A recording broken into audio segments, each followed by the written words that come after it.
The morning sun knifed through the skyscrapers of Manhattan, casting clean golden light across the glass facade of Vosslogic Global Headquarters. Inside, everything gleamed: polished obsidian floors, angular steel furniture, living moss walls, curated by algorithm. This wasn't an office. It was a monument to precision, to vision, to the singular will of one man.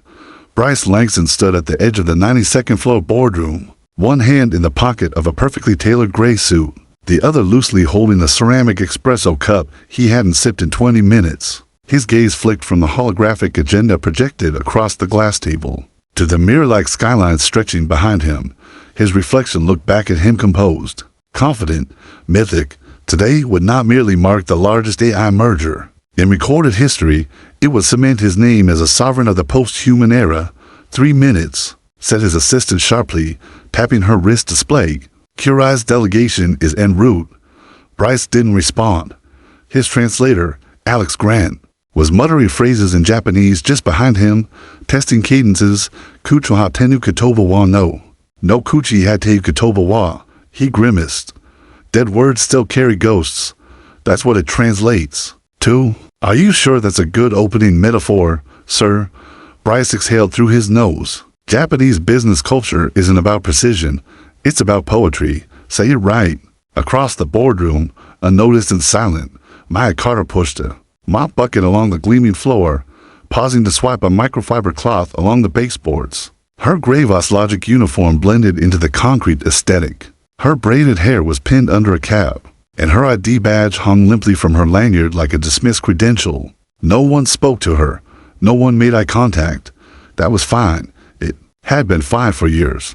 But her ears caught every syllable. Her dark eyes moved between Bryce's profile and the translator's nervous pacing. She heard the misplaced inflections, the fractured rhythm, the way the language cracked under Western stress. She said nothing. The sound of approaching footsteps drew every head to the glass doors. They opened with a soft hiss. 7 executives entered like a single moving organism. Dark suits, subtle nods, perfect posture. At the center of the formation was Hiroshi Nakamura, CEO of Kure Systems, silver-haired, unreadable, sharp as a blade hidden in a silk sheath. Langston-sama, Hiroshi said softly, bowing. Bryce mirrored him clumsily. Nakamura-san, welcome to New York and to Vosslogic. I trust your flight was comfortable. Alex translated, his voice just a beat too loud, a syllable too flat. Hiroshi's expression didn't shift, but his silence carried weight. There was something measured in it, something that made Bryce's smile tighten. The meeting began. The room filled with ceremonial small talk, carefully wrapped in metaphor and ritual. Projected charts glowed softly in the background, a dance of numbers and neural grids. But then, mid-sentence, Alex blinked, swallowed hard, and suddenly staggered. His hand clutched his chest. Alex, Bryce snapped, stepping forward. The translator gasped, eyes wide, and then crumpled to the floor. Chaos. Bloom, call medical, shouted Bryce's assistant. One of the Japanese delegates stood, but did not cross the room, waiting to see how Americans handled disaster. Maya dropped her mop. The second stretched like wire. Bryce stood in disbelief, staring at the man witching on the marble like a broken puppet. Round him, assistants scrambled, voices blurred. The negotiation teetered on the edge of collapse. Then, softly, like silk sliding across stone, a voice broke the noise. Shitsuri Shimasu. All eyes turned. Maya Carter stood beside the boardroom table, hands calmly at her sides. Her voice was gentle, but resonant, laced with perfect, pitch-accurate Japanese. Osakina Seritari Yudasu ni, Moshi Oyaku ni Tatemasu Nara, Otetsu Dai. Sassy Kudasai. The room froze. Hiroshi Nakamura slowly raised an eyebrow. One of the Kure board members whispered something to another. Bryce turned slowly, his face a map of confusion and disbelief. Maya bowed slightly, her cadence elegant, untouched by uncertainty. If I may assist, she repeated softly, this time in English. Silence held the room in its teeth, and then everything began to change. Asterisk. Janitor should not speak like that. Not in that tone. Not in that language. Not with that precision. Bryce Langston stood paralyzed, watching Maya Carter transform before his eyes.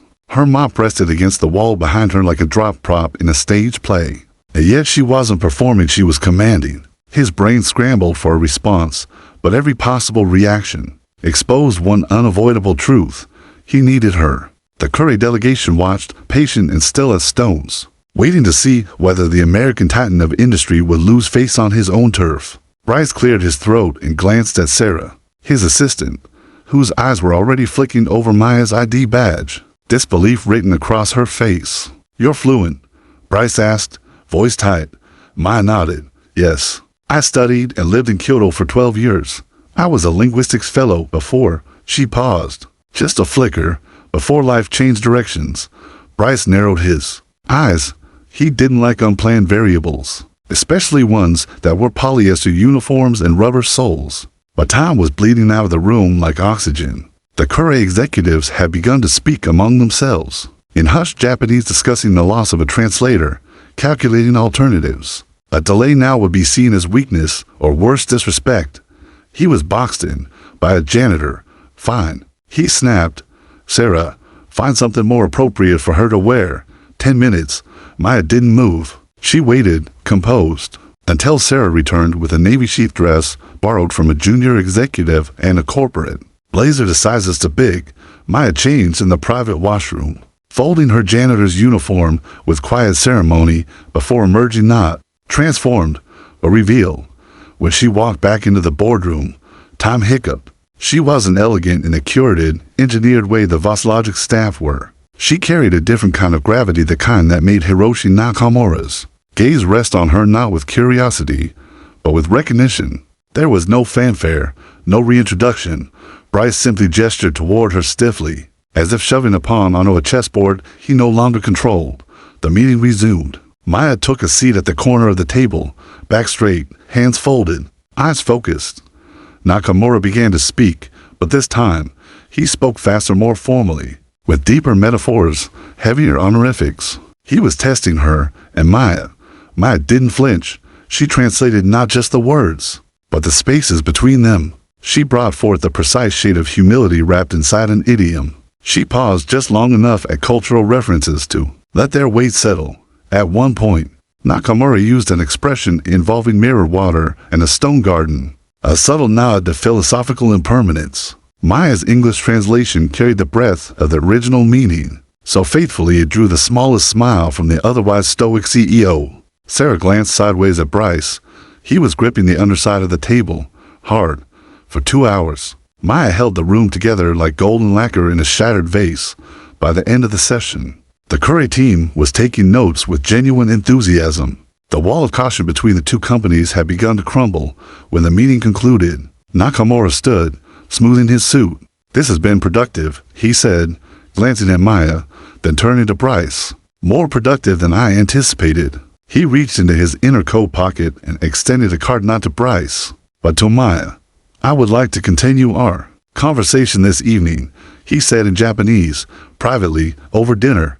"Just the three of us, you, myself, and your exceptional interpreter." Bryce's mouth twitched. He forced a grin. "Of course," he replied, "we'd be honored." Nakamura bowed and departed with his team, his final glance falling once again on Maya. The moment the door shut, Bryce spun on her like a storm cloud.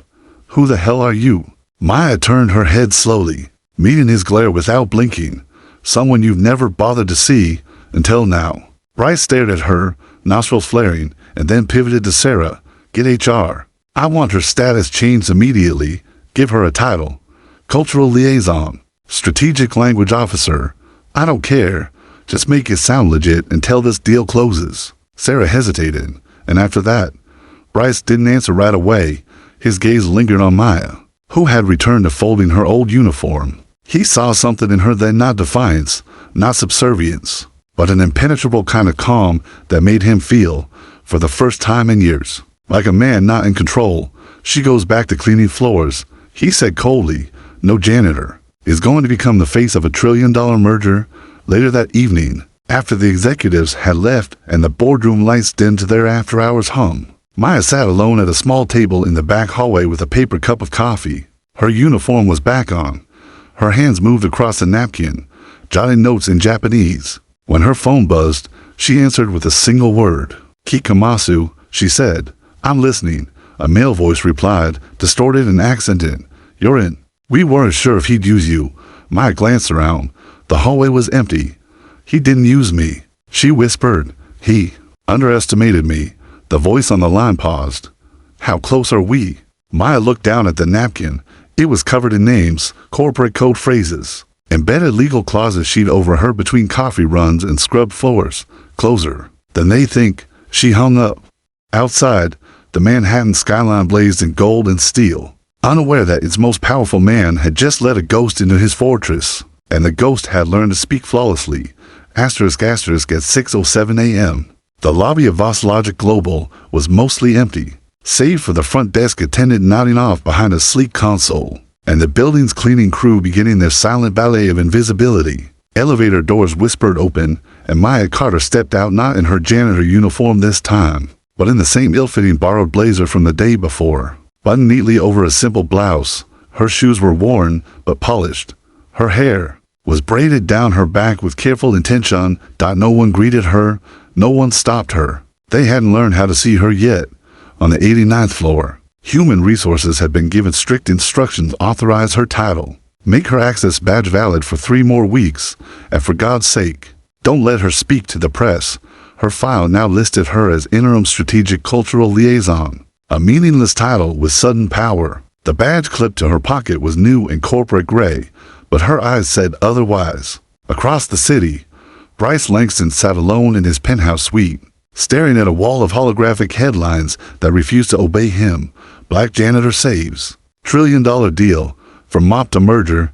The interpreter no one saw coming. Curry CEO requests unknown asset for private negotiations. His name wasn't even in the top trending tags. A coffee mug exploded against the glass wall, shards scattering across the polished floor. His assistant Sarah appeared in the doorway a moment later, tablet in hand, eyes calm despite the storm. The narrative's already out of our hands, she said. We've got 36 interview requests, and for journalists camped outside. Bryce stood there, breathing hard, eyes narrowed like razors. She's not a damn hero. He spat. She's a fluke, a placeholder, a translator with attitude. Sarah didn't argue, and yet, she's exactly what Curry wants. Nakamura's team is calling her an essential condition for continued talks. Bryce clenched his fists. Then, fine, she'll play her part, and then she'll vanish. Back to mopping floors, or whatever cave she crawled out of. Sarah hesitated. Maybe you should ask where exactly she crawled from. He shot her a look. Her feels strange. Sarah continued. Her prior history in our system is paper-thin, barely 6 years on record. Nothing before that except a vague janitorial placement note. But yesterday, she translated metaphors I didn't even understand in English. She lied on her resume. Bryce asked. She didn't submit one, Sarah said. She was onboarded through a custodial contractor, never went through corporate. Bryce went very still. She planned it herself, he said, voice low. She waited 6 years. Sarah said softly, almost impressed. Bryce turned back to the glass wall, jaw clenching. Then find out what she's waiting for.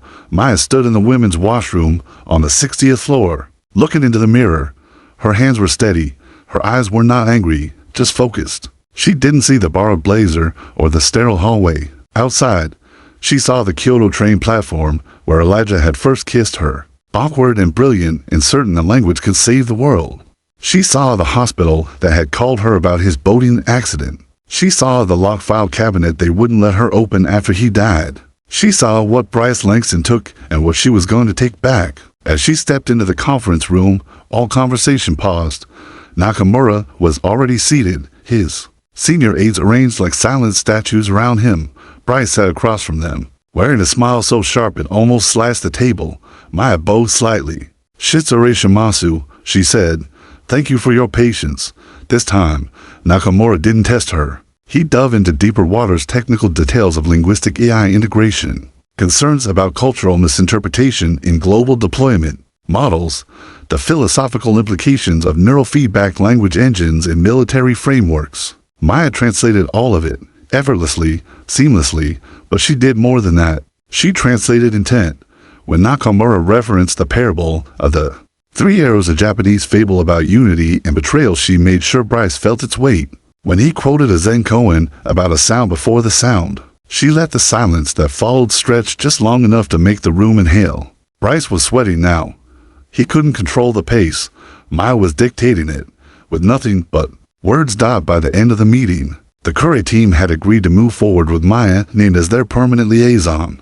During the merger process, Bryce didn't speak until the delegation had gone. Then he stood, walked to the window, and spoke without turning around. "You're not just a translator," he said. "You're something else." Maya watched his back. "I was never just a janitor," she said. He turned. There was something almost like admiration in his eyes now, twisted and reluctant, the kind reserved for an enemy, too sharp to kill outright. "What do you want?" he asked. Maya smiled slowly. "To be useful." And after that, she didn't answer. But in the elevator later, alone, Maya pulled a folded photo from her coat pocket. A black and white image, Elijah Carter at a podium in Tokyo, explaining his early theories on linguistic pattern AI, smiling, unaware that someone in the audience was already watching him for all the wrong reasons. Beneath the photo was a name, Project SIREN Logic Internal Classification, Elijah's research. Maya pressed the photo against her chest for a moment, then slipped it back into her pocket. And whispered softly to the empty elevator. "After that, we burn it all down." The door slid open, and she stepped into her enemy's empire like she'd always belonged. Asterisk, the restaurant was perched like a shrine above the city. Private, minimalist, designed for billionaires who preferred their power seasoned with silence. It was the kind of place where sound was muffled by soft tatami walls, and conversation was conducted in whispers that cost fortunes. Bryce Langston arrived in a car longer than some marriages. The Mactor D bowed low, ushering him through paper-paneled doors into a room glowing with amber light. Everything smelled of cedar and restraint. Hiroshi Nakamura was already seated, his back straight, hands folded neatly in front of a ceramic tea set. And next to him, dressed in a tailored navy blue dress and silver earrings that caught the low light like ice, sat Maya Carter. Bryce paused at the threshold. She hadn't just dressed the part.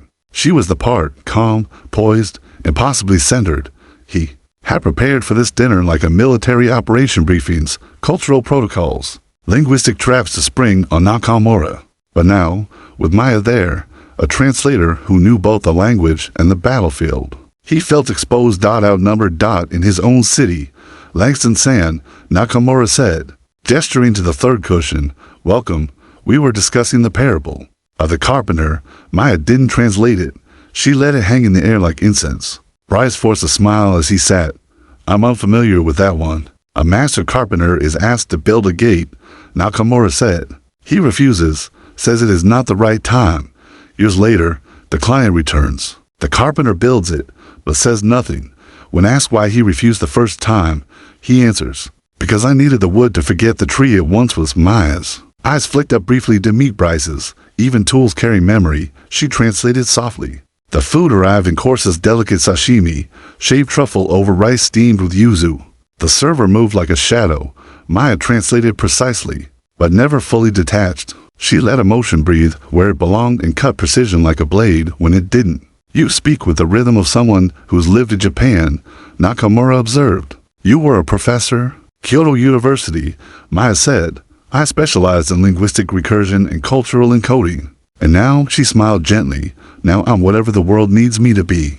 Bryce sipped his sake too quickly. "She's modest.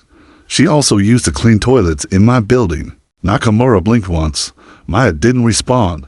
The silence that followed was clinical and sharp. "We all clean something," Nakamura said. "Some of us just scrub different kinds of dirt." Bryce forced a laugh that fell flat. Later, when the servers cleared the dishes and the night began softening into politics, Nakamura leaned forward. "Our legal teams will finalize technical licensing language, but I want to discuss the ethics clause." Bryce tilted his head. "Ethics, usage oversight," Maya clarified. Kurasov's language engine is rooted in humanistic design. It was never intended to be used for cultural manipulation or mass surveillance. "I assure you," Bryce said smoothly, "Boss Logic complies with all applicable." "I'm not interested in compliance," Nakamura said, steel suddenly under silk. "I'm interested in integrity. You understand the difference, yes?" Bryce bristled. "Of course." Maya watched them both. She could feel the shift. The dinner was no longer diplomacy. It was a test. And Bryce was beginning to fail it. Nakamura turned to her. "Tell me, Carter-san, when you hear Langston-san speak about AI, does he remind you of your husband?" Bryce froze. Maya's breath caught, but only briefly. Elijah was driven by curiosity, she said slowly.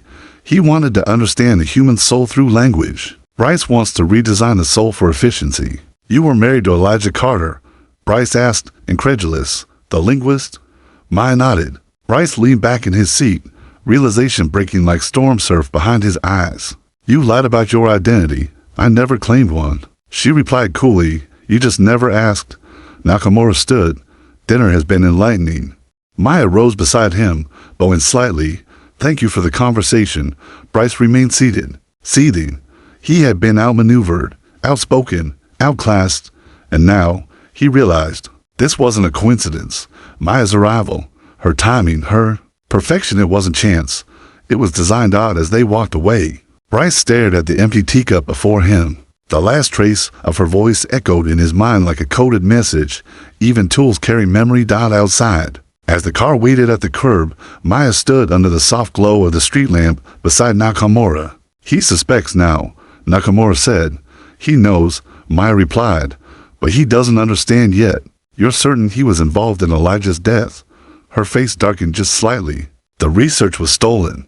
He had motive and the power to erase a man without leaving a trace. Nakamura regarded her carefully. This is more than revenge. It's correction, Maya said quietly. Elijah built a bridge. Bryce turned it into a weapon. She stepped into the car, but before it pulled away, she rolled down the window and whispered something in Japanese, Jikinwa, Kaidaru. The time has come. Then the car disappeared into the velvet dark of Manhattan, leaving Bryce Langston alone at a table that still smelled faintly of cedar and shame. Asterisk, asterisk, asterisk, the rain had started without warning. It didn't fall. It whispered, slid down. The windows of Voslogic's 89th floor legal wing like silk threads unraveling from the sky. Maya Carter sat in a glass-walled conference room, the city unfolding below like circuitry, her fingers drumming in perfect, practice rhythm on the armrest of her chair.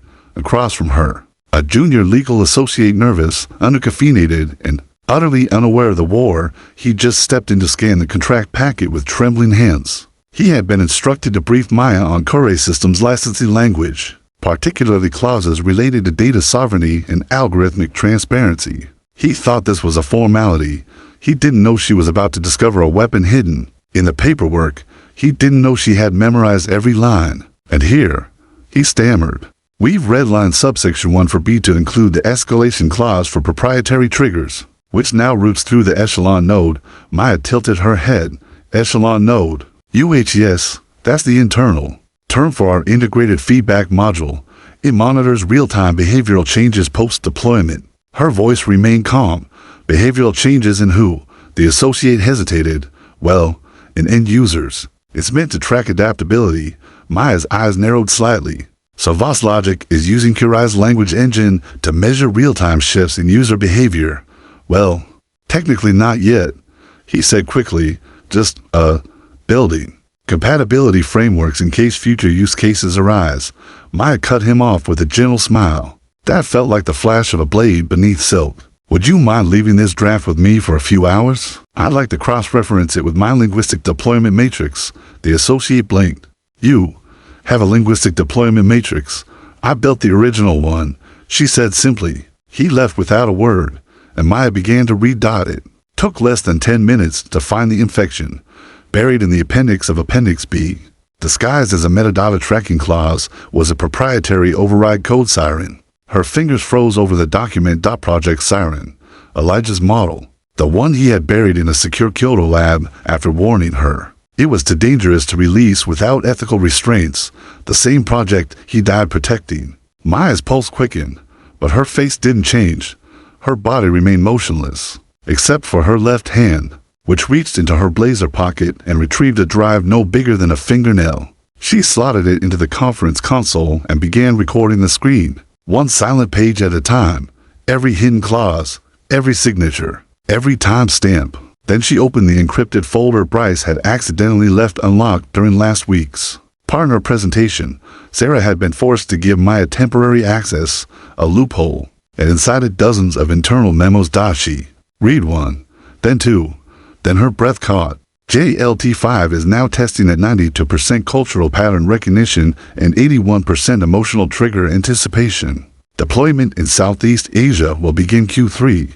With political affiliation flagging toggled to auto, Maya stood slowly. The conference room was suddenly quiet. She turned off the console, slipped the drive back into her blazer, and walked calmly out. Her face gave nothing away, but inside, a storm was building. She didn't return to her designated office. She went 3 floors down into the R&D wing. The badge Bryce had given her worked on the glass doors. He had forgotten to revoke access. The hallway was dim, sterile, humming. She passed blank screens, closed offices, a humming server bay. Then she saw it, an unmarked door, recessed just enough to be missed unless you knew it was there. She paused, pulled a folded photo from her pocket. Elijah in front of a whiteboard. The words recursive tone loop circled in ready behind him. She opened the door. Inside was a lab, and on the wall frame, hung with pride, was Elijah Carter's original neural syntax diagram, his handwriting still visible, labeled now as VosLogic Recursive Subnet v3.1, as if they had built it themselves, as if he had never existed. Maya stood still, her hands at her sides. She felt the full weight of 6 years pressing down on her, the lies, the theft, the silence, and now confirmation.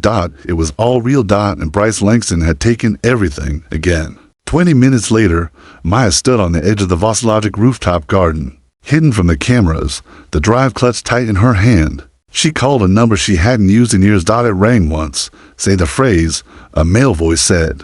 Maya whispered in Japanese, "Cause Wayuda o Hakabu. The wind carries the song." Silence. Then the voice changed. "Maya, you're still alive." "Barely," she said. "I'd have proof. Project Siren was never shut down. They used Elijah's framework. They're calling it JLT5 now. It's active, global. Are you in danger? Only if I fail." There was a pause. "We can extract you." "No," she said. "Not yet. You'll be targeted, Maya. He'll find out what you've seen." "I want him to," she whispered, and hung up. Bryce Langston stood in his office, watching a recorded loop of the Corey dinner. He watched Maya's face, her silence, her precision. His phone buzzed. Sarah's voice came through, low and urgent. "We just had an internal breach," she said. "Legal draft was accessed. Room 8915. No log of who used the console." Bryce turned, eyes narrowing. "Was it her? We don't know yet. Give me her badge activity, now." He stared out the window at the city, jaw tightening. If she had found the clause, if she had seen the AI logs, his empire was one voice away from collapse. One woman, one ghost, and she was already inside the walls. His hand hovered over his desk console before slamming his palm against it. "Lock everything down," he barked. "Starting now." Somewhere below, Maya Carter descended the stairs in silence, the stolen drive nestled in her pocket, her mind already racing ahead. She had fire now. The only question was, would she burn him in private or make the whole world watch? The next morning, Bryce Langston didn't show up at the executive floor. Not in person. His voice, however, was everywhere. "Full security sweep. I want infrared audits on every room, every corridor. Access logs cross-checked with motion sensors. Wipe after review. Silent protocol.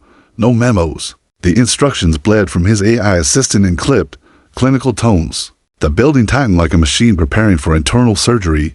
Employees noticed. They didn't ask. At 9:40 a.m., Maya arrived as she always did, calm, on time, dressed in her standard Navy uniform with her ID badge clipped to her chest, and her bucket rolling beside her like a ghost on wheels.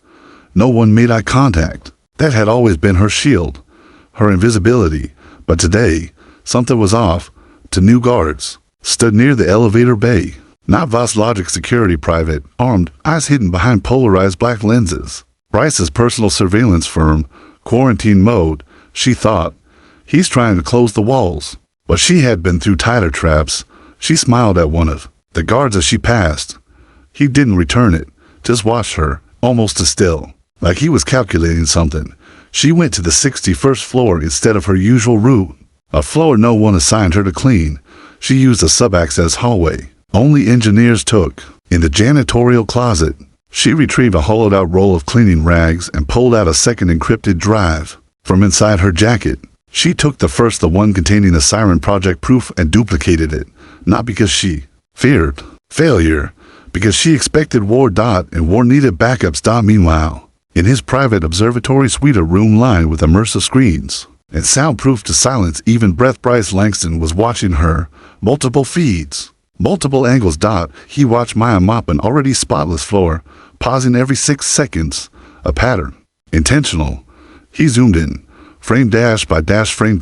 He saw the roll of her shoulder, the way she pressed one foot behind her, triggering the small, almost invisible floor plate near the elevator panel. She was mapping the building again, testing boundaries. She was no longer hiding. Bring me your Voss Logic employment file, Bryce said to Sarah over comm. It's almost non-existent, Sarah replied. Hired through clean circuit temp service. No social media. No college records, just 2 references and a badge photo. That's it. Bryce's hand curled into a fist.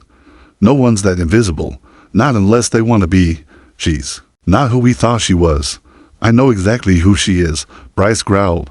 He tapped on the interface. A photo of Elijah Carter appeared, smiling, hopeful, eyes full of fire. Then a side-by-side frame of Maya, caught mid-step in a hallway. Camera from 4 years ago. Different uniform. Same eyes. You bastard, Bryce whispered. You didn't die alone, did you? He turned to his desk, opened a hidden drawer, and pulled out a black envelope, the kind handed over at elite conferences, blackmail meetings, or war summits. Inside was a folded letter, just 4 lines, handwritten by Elijah Carter, years ago. If you're reading this, I didn't make it, but she did, and if she's in your building, it means the reckoning has begun.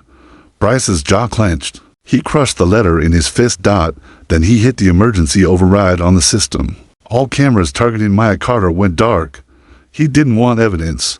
He wanted control. At 2:30 p.m., Maya entered a secure elevator using an old maintenance key. She had lifted 6 months ago from a terminated floor manager. She rode it up to the 94th floor offices reserved for digital infrastructure chiefs. On the way, she opened her comm device and pinged a signal, burst coded and silent. It bounced off a frequency once used by Elijah during his Kyoto lab experiments. One person replied. The message read, I breached phase 2. Your husband's core language skeleton is still intact. They modified it, but they couldn't erase it. Maya stared at the screen, her breath caught. He had lived inside the code, even after death. The elevator doors opened and standing there, not by accident, was Sarah Kelman. Going somewhere? Sarah asked coldly. Maya smiled. Just cleaning up messes, she replied. Sarah stepped into the elevator with her. The doors closed. The silence was too sharp. You're not what you pretend to be, Sarah said after a moment. Neither are you, Maya said, except I'm honest about it. You're trying to sabotage a deal that could feed billions. I'm trying to stop a deal that will program billions. Sarah's jaw tightened. Bryce will bury you. Let him try. The elevator reached its destination. Sarah stepped out. Maya followed. But she knew now. Sarah had chosen her side, and Maya had no more illusions. Bryce Langston had declared war in silence. Now she would return the favor with a voice no way I could. Erase. Her voice. Elijah's legacy. And the truth that would burn the false world they built. The reckoning had begun. And this time, it would be loud. Asterisk. The sky above Manhattan boiled in clouds that didn't move. From the rooftop of Voss Logic, the city looked like it was holding its breath, glass towers hunched against some unseen pressure. Streets humming with urgency just beneath their normal rhythm. The storm hadn't arrived yet, but everyone could feel it. And Maya Carter stood at the eye of it. Inside her secured makeshift operations hub, formerly a disused janitor's closet, now laced with wireless repeaters, signal dampeners, and blacked-out security cameras, Maya inserted her final keystone. The stolen drive. The recursive code. Elijah's ghost. She whispered his name once, not to summon him, but to steady herself. Her hand hovered over the holographic terminal she'd cobbled together from discarded parts, obsolete in corporate terms, but invisible in digital audits. That's what she needed. Silence, camouflage, latency. The screen came alive. A flicker, then a pulse. Then the breath of the dead. Elijah's old interface lit up with a haunting chime, an interface she hadn't seen in 6 years. And the AI inside, rebuilt from his original neural linguistic maps, asked her a single question in Japanese. Are they still using my voice? Maya blinked. She typed back, yes, but not for truth. A beat. Then the system responded. Then let's teach them how to listen. She activated Project Kintsugi.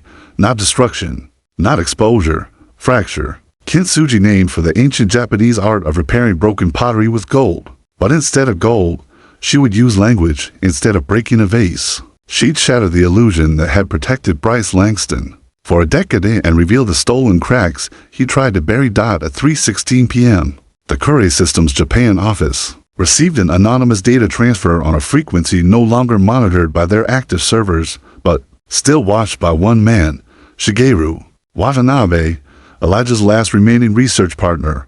Opened the packet. Inside were documents, hundreds, licensing clauses, voice logs, audio samples. But one file burnt brighter than the rest. JLT5 root voice structure, original author, E. Carter, unauthorized deployment timestamp. 2 years post-death, Shigeru stood up, knees trembling. He picked up his secure line and called Hiroshi Nakamura. Dot at 3:26 p.m., the Curry delegation, still in Manhattan, abruptly canceled their next meeting. Dot by 3:40 p.m. Their legal counsel began auditing the merger in silence. Bryce hadn't noticed yet, but the quiet was becoming the loud. Dot that evening. The boardroom on the 92nd floor glowed cold with mirrored light. Bryce Langston stood in front of a private delegation, his executive board, lawyers, and crisis comms team. He held a glass of water he hadn't touched. Sarah stood behind him, pale. "We have a leak," she said. An external whistle ping was sent to Curry Systems 35 minutes ago. Their systems confirmed Elijah Carter's name. Bryce's expression didn't change, but something in his body coiled. How much do they know? Enough to question the legality of our entire language framework. If they sever the merger now, they won't. Bryce cut her off. We'll offer them full voice gain co-authorship, historical licensing, posthumous attribution. You think they'll accept that? I think they'll hesitate, which is all I need. He turned back to the darkened window. Below, Maya crossed the lobby in her uniform. He knew she was watching him. He felt it. Where is she right now? Still on site, Sarah said, cleaning the Weston X. Bryce didn't believe it. Maya wasn't cleaning anything anymore. She was preparing. At 9:08 p.m. The emergency servers at the United Nations AI Ethics Council pinged with a new upload. From an unknown node in Manhattan. It was a multi-format archive, labeled The Price, a voice, a posthumous account by Elijah Carter. Inside it, a video log of Elijah discussing his fears about recursive linguistic AI, code samples showing emotional manipulation triggers, Bryce Langston's early memos naming Maya Carter by her maiden name, a recorded internal voice logic pitch. We don't need consent. We need outcomes. The file was timed for midnight publication. In exactly 2 hours and 52 minutes, the world would know. Unless Bryce could stop it. At 10:43 p.m., Maya sat in the rooftop greenhouse, no longer hiding. A cold wind wrapped around her as she stared down at the glowing monolith that was the Voss Logic Tower, so beautiful from the outside, so rotten within. Elijah would have laughed. He always said the higher people rose, the more they forgot who swept their floors. She pulled out a small music player, still scratched and old. Press play. His voice came through raw, unedited, vulnerable. If you're hearing this, you probably think you're alone, but you're not. You never were. They can take your credit. They can take your name, but they can't erase the truth if someone decides to carry it. Maya closed her eyes and waited for midnight, for the reckoning, for the world to hear the voice they tried to erase, and to finally ask, who gave it back to us? At 12 hours 0 minutes and 1 second a.m. GMT, the world blinked. Not in unison, but in rhythm, like something ancient had stirred beneath the surface of every network, server, and satellite. Newsrooms froze mid-broadcast. Legal systems hiccuped in sync. AI surveillance hubs across every continent received the same data burst at once. The archive titled The Price of Voice detonated across the digital sky like a second sunrise. Not a hack, a reckoning. Within seconds, it hit the top trending slot in over 97 countries. By minute 3, the United Nations had released a statement calling for immediate inquiry. By minute 7, Voss Logic stock had halted trading. The global linguistic community, once silenced by Bryce's reach, roared to life like a choir. Unshackled, screens everywhere played Elijah Carter's voice, not manipulated, not coded. And then came the moment that cracked Bryce Langston's empire in half. A transcript, one he'd buried, one only Maya could have retrieved. Bryce Langston. Internal memo. Use the widow's silence. She's still grieving. She won't even notice the back door we left in the recursion tree. The dead can't speak, but his ghost will make it say what we want. The reaction was instant. Public outcry morphed into legal mobilization. Ethical bodies, governments, and even rival corporations turned inward like sharks sensing blood. Bryce Langston had not only stolen a man's voice, he had stolen the right to grief. In the executive suite, Bryce stood barefoot, shirt half-buttoned, staring at the ruins of his legacy unfolding on 30 curved old walls. One showed the Corre Systems press conference. Nakamura spoke calmly, with Maya beside him. She came to us not for revenge, he said, but for remembrance. And that, I believe, is the highest form of resistance. Another screen showed protesters gathering outside the Voslogic Tower. Signs read, "A voice is not a product. Justice for Elijah." Remember the janitor? Bryce slowly turned. Sarah was already packing up her office. "You should go," she said, "before they force you." He didn't respond. His world had been built on silence, other silence, engineered silence. Now, it was collapsing beneath the roar of truth. At ground level, Maya stood in her janitor's uniform one last time. Reporters rushed her. She didn't stop. Camera flashes captured her face, calm and unbothered. She entered the building not to hide, but to walk the halls as herself. Each corridor felt different now. Not corridors of power, corridors of memory. When she reached Bryce's office, he was already waiting. No guards, no bluster, just the two of them. The storm in its center. "You took everything from me," he said. "No," Maya replied. "I gave you a choice. You chose extraction over ethics, noise over voice. You were supposed to clean." "I did," she said quietly. "I cleaned the rot." She walked past him, toward the massive data monolith at the center of the room. Elijah's code was still humming within it, alive now in every corner of the globe. Open source, uncensored. Bryce moved toward her, slowly. "End this. Whatever you're doing, just shut it down. Name your price. I'm not here for a deal." "I'll pay you. You already did," she said, eyes locked to his. "You paid with your future. I'm just here to turn off the lights." She tapped a single command into the console. Legacy mode activated. All Voslogic core servers began disassembling their proprietary language models in real time. Recursive A is folded in on themselves. SIREN's backbone built on Elijah's unauthorized framework began rewriting itself to open code, distributed to universities, peace institutions, and grassroots innovators. Voice had been returned to everyone, not just the powerful. Maya turned to leave. Bryce reached for her sleeve. "You can't just walk out," he snapped. She stared at his hand. "I was invisible to you for 5 years," she whispered. "Now you'll never unsee me." She walked past him, her reflection caught in the obsidian glass of the tower, no longer a shadow, but a force. Outside, the morning light broke through the storm. Protesters parted as Maya emerged, still silent, still powerful. She raised her hand once, just enough not to wave, but to signal that the work was done. A little girl at the front of the crowd, clutching a poster that read "Let Us Speak," asked her, "Mother, who is she?" And the mother, tears in her eyes, whispered, "That's the woman who gave the world its voice back." At far away, half a world across, the old Kyoto lab hummed again. In a quiet server room, beneath layers of dust, Elijah Carter's voice echoed softly into the dark, not as a warning, but as a promise. Language is memory. Memory is legacy. A legacy, if carried with love, never dies. The voice that once died in silence now lived everywhere, and its guardian. She had never been invisible. She had simply been waiting.